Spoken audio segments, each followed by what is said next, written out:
Looking for Cows Audio presents The Call of the Wild by Jack London. Read by M.P. Temple. Chapter 1. Into the Primitive. Old longing's nomadic leap, chafing a custom's chain, again from its brummel sleep, awakens the ferine strain. Buck did not read the newspapers, or he would have known that trouble was brewing, not alone for himself, but for every Tidewater dog, strong of muscle with warm, long hair from Puget Sound to San Diego, because men, groping in the Arctic darkness, had found a yellow metal, and because steamship and transportation companies were booming the find, thousands of men were rushing into the Northland. These men wanted dogs, and the dogs they wanted were heavy dogs with strong muscles by which the toil and furry coats protect them from the frost. Buck lived at a big house in the sun-kissed Santa Clara Valley, Judge Miller's place, as it was called. It stood back from the field, half hidden among the trees, which through the glimpse could be caught of the wide coal veneer that ran around its four sides. The house was approached by graveled driveways which wound about the wide-spreading lawns under the interlacing burrows of tall poplars. At the rear, things were on an even more spacious scale than at the front. There were great stables, where a dozen grooms and boys held forth, rows of vine-clad servants' cottages, and an endless array of outhouses, long grape arbors, green pastures, orchards, and berry patches. Then there were the plumbing plant for the artisan well, and the big cement tank where the Judge Miller's boys took their morning plunge to keep cool in the hot afternoon. And over this great domain Buck ruled. Here he was born, and here he had lived under the 4 years of his life. It was true, there were other dogs. There could not but be other dogs in such vast a place, but they did not count. They came and went, resided in the populous kennels, or lived in obscurity in the recesses of the house after the fashion of the Toots, the Japanese pug, or Isabel, the Mexican hairless, strange creatures that rarely put nose out at the doors or set foot to the ground. On the other hand, there were the fox terriers, a score of them at least, who yelped fearless promises at the Toots and Isabel for looking out the window at them and protected by a legion of housemaids armed with brooms and mops. But Buck was neither a house dog nor a kennel dog. The whole realm was his. He plunged into the swimming tank or went hunting with the judge's sons. He escorted Molly and Alice and the judge's daughters on the long twilight or early morning rambles. On the wintry nights, he lay at the judge's feet before the roaring library fire. He carried the judge's grandsons on his back, or rolled with them on the grass, and guarded their footsteps through wild adventures to the fountain in the stable yard, and even beyond, where the paddocks were, and the berry patches. Among the interiors, he stalked imperviously, and Toots and Isabel he utterly ignored, for he was king over all the creeping, crawling, flying things of Judge Miller's place, humans included. His father, Elmo, a huge St. Bernard, had been the judge's inseparable companion. He was not so large. He weighed only 140 pounds, for his mother had been a Scotch shepherd dog. Nevertheless, 140 pounds, to which was added the dignity that comes of good living and universal respect, enabled him to carry himself in the right royal fashion. During the 4 years since his puppyhood, he had lived the life of a sated aristocrat. He had a fine pride in himself, and was even a trifle egotistical, as country gentlemen sometimes become because of their insular situation. But he had saved himself by not becoming a more pampered house dog. Hunting and kindred outdoor delights had kept down the fat and hardened to his muscles, and to him, as to the cold tubbing races, the love of water had been a tonic and a health preserver. And this was the manner of the dog Buck was in the fall of 1897, when the Klondike strike dragged men from all over the world into the frozen north. Buck did not read the papers, and he did not know that Manuel, one of the gardener's helpers, was an undesirable acquaintance. Manuel had one besetting sin. He loved to play Chinese lottery. Also, in his gambling, he had one besetting weakness: faith in a system, and this made his damnation certain. For to play a system requires money, while the wages of a gardener's helper do not overlap the needs of a wife and numerous progeny. The judge was at a meeting of the Raisin Growers Association, and the boys were busy organizing an athletic club on the memorable night of Manuel's treachery. No one saw him and Buck go off through the orchard on what Buck imagined was merely a stroll, and with the exception of a solitary man, no one saw them arrive at the little flagship known as College Park. This man talked with Manuel, a muddy chink between them. "You might wrap up the goods before you deliver 'em," the stranger said gruffly, and Manuel doubled a piece of stout rope between Buck's neck under the collar. "Twist it, and you'll choke 'em plenty," said Manuel, and the stranger grunted with a ready affirmative. Buck had accepted the rope with quiet dignity. To be sure, it was an unwanted performance, but he had to learn to trust in men he knew, and to give them credit for a wisdom that outreached his own. But when the ends of the rope were placed in the stranger's hands, he growled menacingly. He had merely intimated his displeasure, and his pride believing that to intimate was to command. But in his surprise, the rope tightened around his neck, shutting off his breath. In a quick rage, he sprung at the man who met him halfway, grappled him close by the throat, and with a deft twist threw him over his neck. Then the rope tightened mercilessly, while Buck struggled in a fury, with his tongue lolling out of his mouth and his great chest panting futilely. Never in all of his life had it been so vilely treated, and never in all of its life had he been so angry. But his strength ebbed, his eyes glazed, and he knew nothing when the train was flagged and the two men threw him into the baggage car. Next thing that he knew, he was dimly aware that his tongue was hurting, that he was being jolted along in some kind of conveyance. The hoarse shriek of a locomotive whistle a crossing told him where he was. He had traveled too often with the judge not to know the sensation of riding in a baggage car.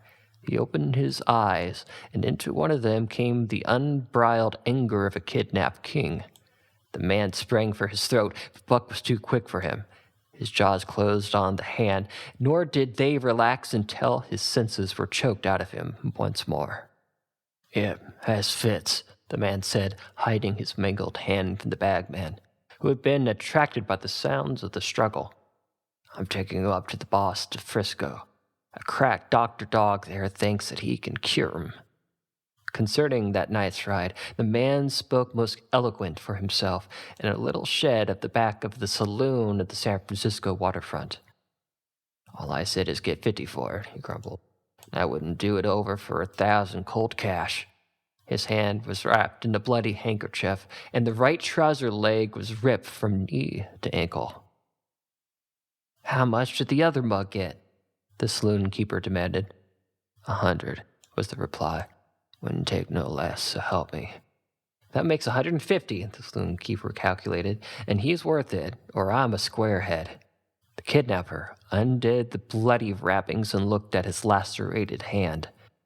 "If I don't get the hydrophobia, it'll be because you was born to hang," laughed the saloon keeper. "Here, lend me a hand before you pull your fright," he added. Dazed, suffering intolerable pain from the throat and tongue, with the half-life throttled out of him, Buck attempted to face his tormentors, but he was thrown down and choked repeatedly until they succeeded in filling the heavy brass collar off his neck. Then the rope was removed, and he was flung into a cage-like crate. There he lay for the remainder of the weary night, nursing his wrath and wounded pride. He could not understand what it all meant. What did they want with him, these strange men? Why were they keeping him pent up in this narrow crate? He did not know why, but he felt oppressed by the vague sense of impending calamity. Several times during the night he sprang to his feet when the shed door rattled open, expecting to see Judge, or the boys at least. But each time, it was the bulging face of the saloon keeper that peered in at him by the sickly light of a tallow candle. And each time the joyful bark that trembled in Buck's throat was twisted into a savage growl. But the saloon keeper let him alone, and in the morning the 4 men entered and picked up the crate. More tormentors, Buck decided, for they were evil-looking creatures, ragged and unkempt, and he stormed and raged at them through the bars.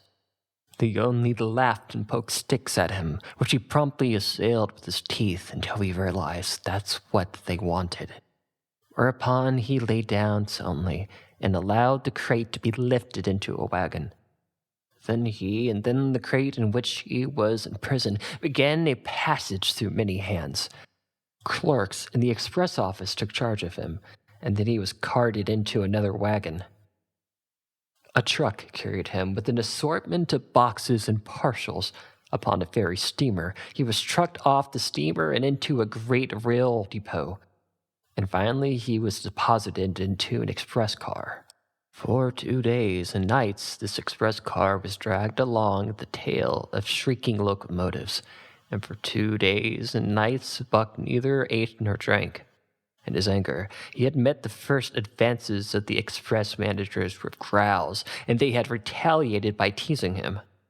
When he flung himself against the bars, quivering and frothing, they laughed at him and taunted him. They growled and barked like detestable dogs, mewed and flapped their arms and crowed. It was all very silly, he knew, but therefore the more outrage to his dignity, and his anger waxed and waxed. He did not mind the hunger so much, but the lack of water caused him severe suffering and feigned his wrath to fever pitch. For that matter, high-strung and finely sensitive, the ill treatment had flung him into a fever, which was fed by the inflammation of his parched and swollen throat and tongue. He was glad for one thing that the rope was off his neck, that he had given them an unfair advantage, but now that it was off, he would show them. They would never get another rope around his neck. Upon that he was resolved.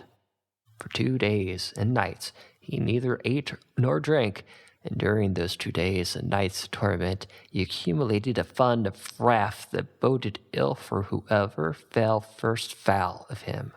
His eyes turned bloodshot, and he was metamorphosized into a raging fiend. So changed was he that Judge himself would not have recognized him, and the express messengers breathed with relief when they bundled him off the train at Seattle. 4 men gingerly carried the crate from the wagon into a small, high-walled backyard. A stout man with a red sweater that sagged generously at the neck came out and signed the book for the driver. That was the man, Buck divined, the next tormentor, and he hurled himself savagely against the bars.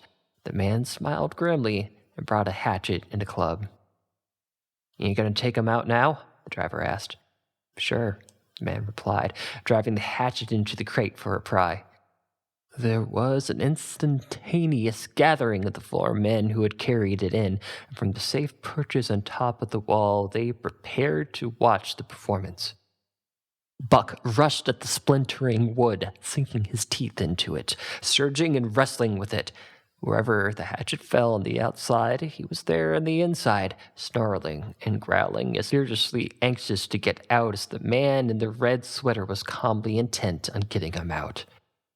"Now, you red-eyed devil," he said, when he had made an opening sufficient for the package of Buck's body, at the time that he dropped the hatchet and shifted the club to his right hand. And Buck was truly a red-eyed devil as he drew himself together for the spring, hair bristling, mouth foaming, a mad glitter in his bloodshot eyes. Straight at the man he launched his 140 pounds of fury, surcharged with the pent passion of 2 days and nights. In midair, just as his jaws were about to close on the man, he received a shock that checked his body and brought his teeth together with an agonizing climp. He whirled over, fetching the ground and his back inside. He had never been struck by a club in his life and did not understand. With a snarl that was part bark and more scream, he was again on his feet and launched into the air. And again the shock came, and he was brought crushingly to the ground. This time he was aware that it was the club, but his madness knew no caution. 12 times he charged, and as often the club broke the charge and smashed him down. After a particularly fierce blow, he crawled to his feet, too dazed to rush. He staggeringly limped about, the blood flowing from his nose and mouth and ears. His beautiful coat sprayed and flickered with blood slaver. Then the man advanced and deliberately dealt him a frightful blow in the nose. All the pain he had endured was nothing compared to the exquisite agony of this. With the roar that was almost lion-like in his ferocity, he again hurled himself at the man. But the man, shifting the club from right to left, coolly caught him by the underjaw, all at the same time wrenching downward and backward. Buck described it as a complete circle in the air and half of another, and then crashed to the ground at his head and chest. For the last time he rushed. The man struck the shrewd blow that he purposely withheld for so long, and Buck crumpled up and went down, knocked utterly senseless. "He's no slouch dog barking, what I say," one of the men on the wall cried enthusiastically. "I'd rather break cayuses any day and twice on Sundays," was the reply of the driver as he climbed down the wagon and started the horses. Buck's senses came back to him, but not at his strength. Where he lay he had fallen. From there he watched the man in the red sweater. "Answers to the name of Buck," the man soliloquied, quoting him from the saloon-keeper's letter that had announced the co-assignment of the crate and contents. "Well, Buck, my boy," he went on in a genial voice, "we had our little ruction, and the best thing we can do is let it go at that. You've learned your place, and I know mine. Be a good dog, and all'll go well, and the goose hang high. Be a bad dog, and I'll whale the stuffing out of you. Understand?" As he spoke, he fiercely patted the head he had so nervously pounded, and though Buck's hair involuntarily bristled at the touch of the hand, he endured it without protest. When the man brought him water, he drank it eagerly, and later bolted a generous meal of raw meat chunk by chunk from the man's hand. He was beaten, he knew that, but he was not broken. For he saw once and all that he stood no chance against a man with a club. He had learned the lesson, and in all of his afterlife he never forgot it. The club was a revelation. It was his introduction to the reign of primitive law, and he met the introduction halfway. The facts of life took on a fiercer aspect, and while he faced that aspect uncowed, he faced it with all the latent cunning of his nature aroused. As the days went by, other dogs came, in crates at the end of ropes, some docilely, and some raging and roaring as he had come, and one and all he watched them pass under the dominion of the man in the red sweater. Again and again, as he looked at each brutal performance, the lesson was driven home to Buck. A man with a club was a lawgiver, a master to be obeyed, though not necessarily conciliated. Of this last Buck was never guilty, though he did see beaten dogs that fawned upon the man and wagged their tails and licked his hand. He also saw one dog that would neither conciliate nor obey, finally killed in the struggle for mastery. Now and again men came, strangers, who talked excitedly, leadingly, and into all kinds of fashion to the man in the red sweater. And at such times that money passed between them, the strangers took one or more of the dogs away with them. Buck wondered where they went, for they never came back. But the fear of the future was strong upon him, and he was glad each time when he was not selected.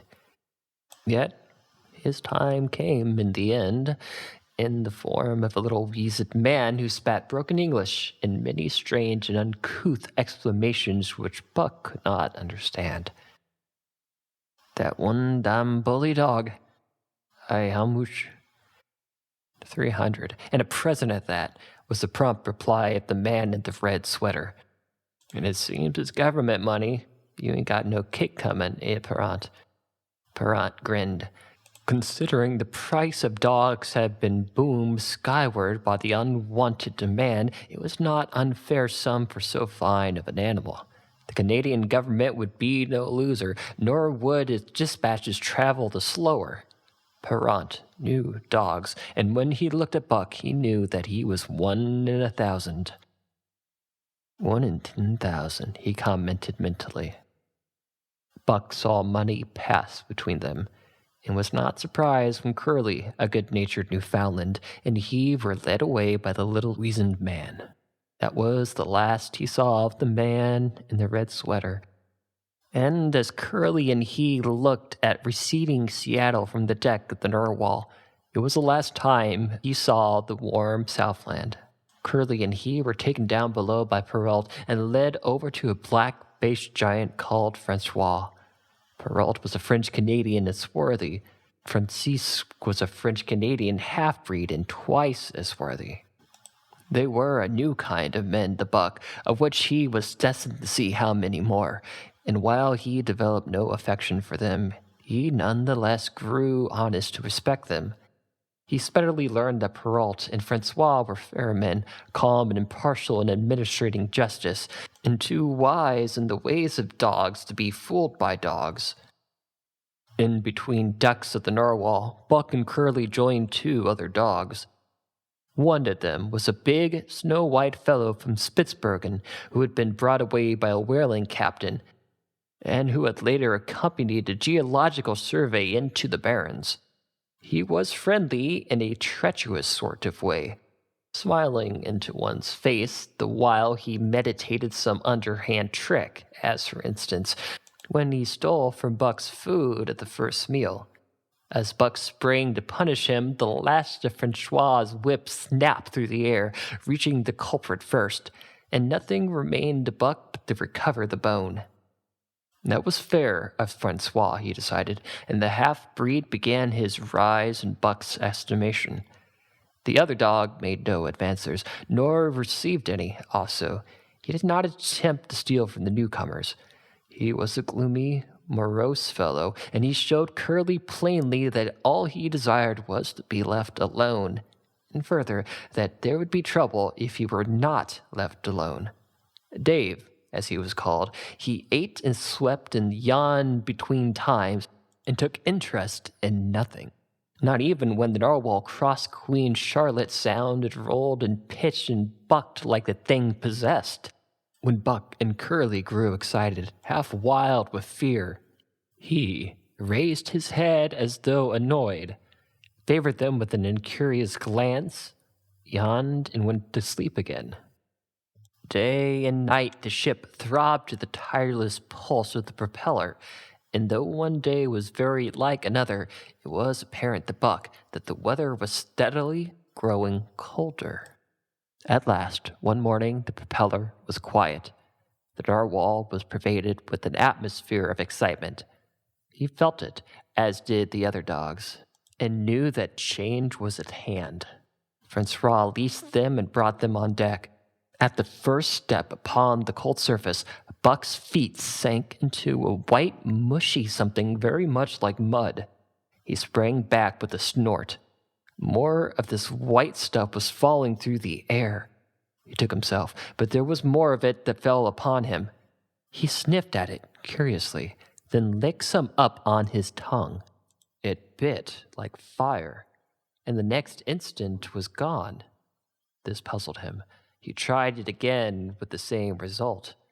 The onlookers laughed uproariously, and he felt ashamed. He knew not why, for it was his first snow.